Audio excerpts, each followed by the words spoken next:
This one is called the Hippo-Not-Amus, and it's written by Tony Jan Payne and illustrated by Guy Parker-Rees. Okay, let's see what it says.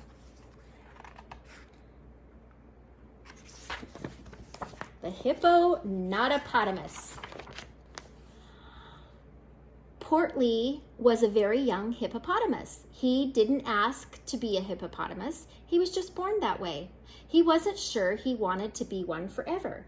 Hippos stood up to their eyes in the water all day. They ate boring old grass all day. What sort of life is that? One day, Portly said to his mom and dad, "I've been a hippo for long enough, and now I want to be something else." "Impossible," said Dad, shaking his head. "You're a hippopotamus, and that's the way it is," says his mom. But Portly was very stubborn hippo. "We'll see about that," he said, and stomped off. "It's time for me to be something more interesting and to eat stuff that with some taste," he called back. Portly hadn't gone far when he met a herd of animals. More hippos, he thought. But as he got closer, he saw that they had big spikes on their nose, where their nose should be. You could do a lot of, tossing stuff around with spikes like that, he thought. They're rhinoceroses, right?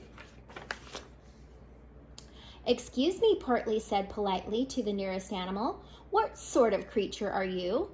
"I am a rhinoceros," said the animal through a mouthful of twigs. "Well, I'm going to be a rhino thingy too," said Portly, "but first I need some spikes. Where do you get yours?" The rhinoceros laughed. "You could say I got my horns from my mother." "Does she have any more?" asked Portly. "No," said the rhino. "You have to grow your own." "We'll see about that," said the little hippo. Before long, Portly saw a strange animal. Whoop, I think I might have missed a page. I did. Okay. Portly found 2 pieces of wood and sharpened them until they were pointed, like a horn. He tied them to his nose, but then he couldn't see.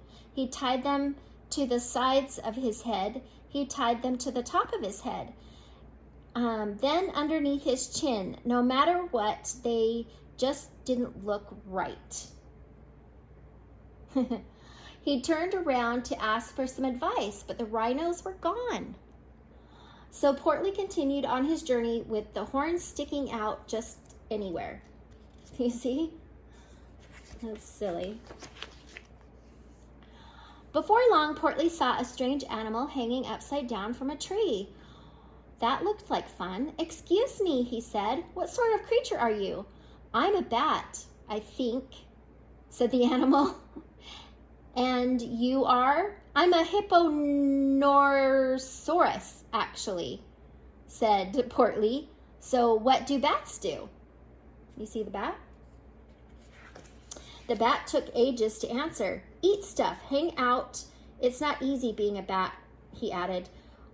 "We'll see about that," said Portly. He made some hooks out of bananas, tied them to his feet carefully, and he climbed the tree and then hung upside down. "Now what?" he asked. "Now," said the bat, "we wait." "For what?" Portly wanted to know. The bat thought hard. "Wednesday," he said, so Portly settled down to wait for Wednesday. But after 5 minutes, the banana slipped and he fell out of the tree. That's when Portly decided that 5 minutes was just about right amount of time to be a bat.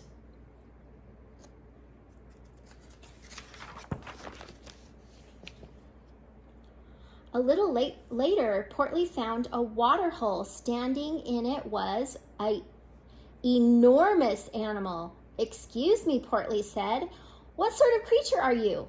"I am an elephant," said the animal. "What, may I ask, are you?" "I am a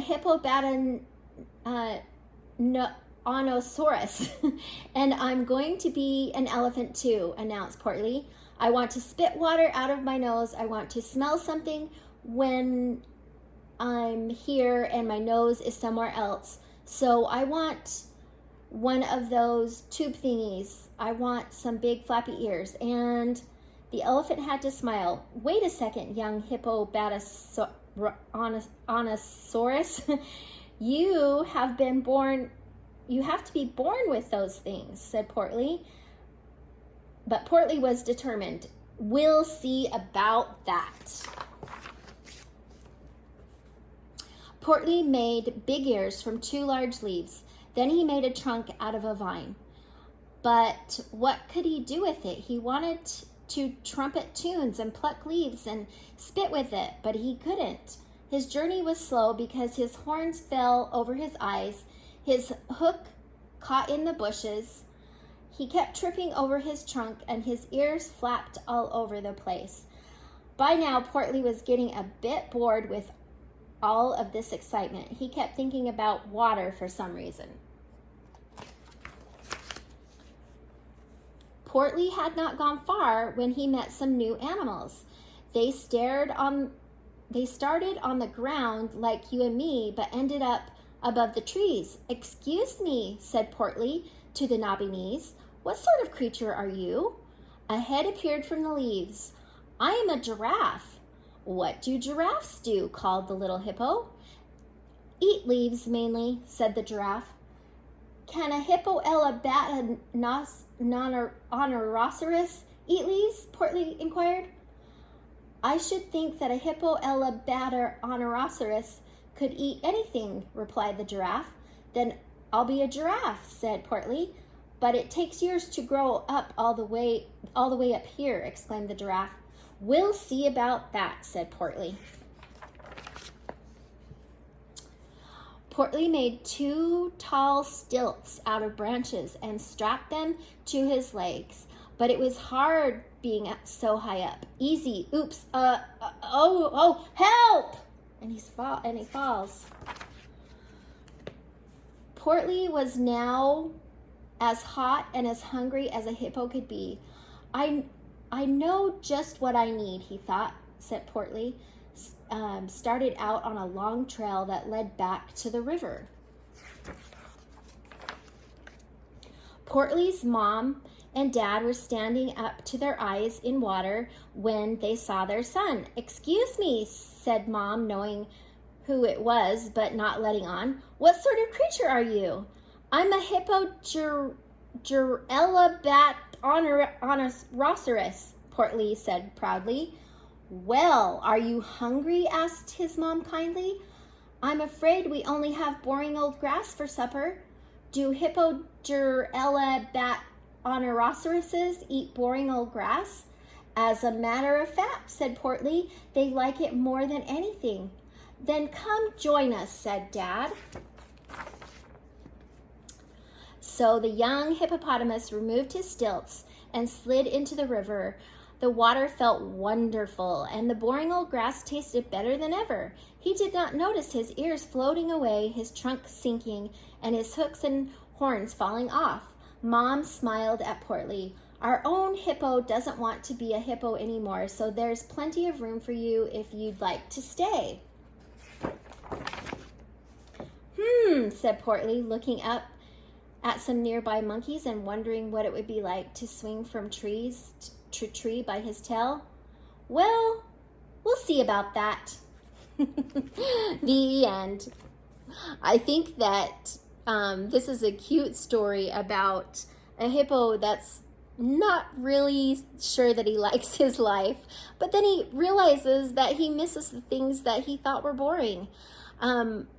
I hope that you liked this story, and please subscribe to our channel and like the videos.